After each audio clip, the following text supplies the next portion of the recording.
Fully automatic frozen French fries production line is made of 304 stainless steel. It consisting of cleaning and peeling equipment, French fries cutting equipment, blanching equipment, dewatering equipment, continuous frying equipment, de-oiling equipment, frozen equipment, packaging equipment. The whole line structure design is reasonable.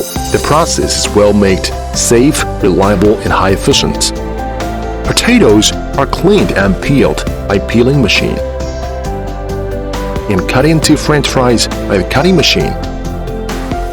The French fries enter the high-pressure bubble cleaner, and the mucus and starch on the surface of the fries are rinsed cleanly. The separator separates the short strips and debris to improve the finished yield. Preferably, French fries enter into the blanching machine, which blunting the oxidase in the French fries so that prevent the color browning.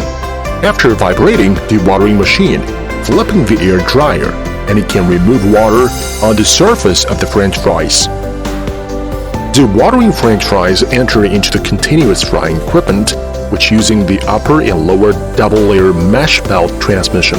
The process of frying French fries are controlled in the middle of the belt. It avoids the French fries floating and ensures that the production of the finished color bright, consistent taste.